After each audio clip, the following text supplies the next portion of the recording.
নারীরা যাতে রাগ না করে, নারীদেরকে বুঝ দেওয়ার জন্য আল্লাহ সব নারীদের নামে আলাদা একটা সূরা দিলেন।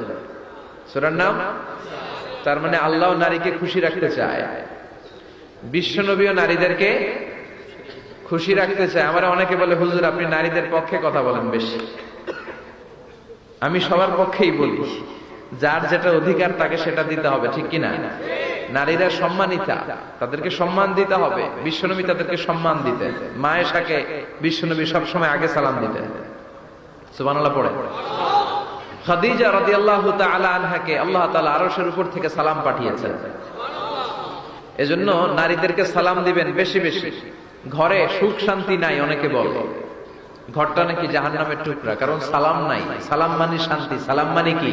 সালাম মানে, চিল্লায় বলেন, জান্নাতীরা যখন জান্নাতে ঢুকবে, ফেরেশতারা জান্নাতীদেরকে কি বলবে?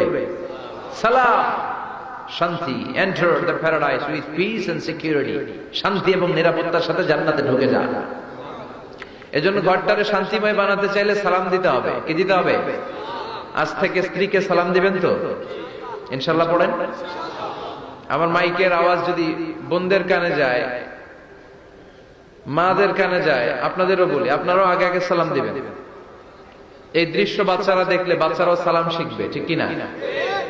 মা খাদিজার ব্যাপারে আল্লাহ বলেছেন, জিব্রাইল তুমি যে খাদিজারে আমার পক্ষ থেকে সালাম দিয়ে দাও, আর খাদিজারে বলে দাও জান্নাতে খাদিজার জন্য এমন ঘর আমি প্রিপেয়ার করে রেখেছি যেই ঘরের ভিতরে কোনো নয়েজ নাই, কোনো আওয়াজ নাই, কোনো ডিস্টার্ব নাই, আছে শান্তি। সুবহানাল্লাহ।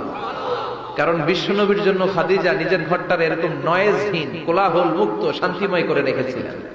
বিশ্বনবী কোলাহল পূর্ণ দাওয়াতি কাজ শেষ করে যখন ঘরে যেতেন, কলিজাটা ঠান্ডা হয়ে যেত।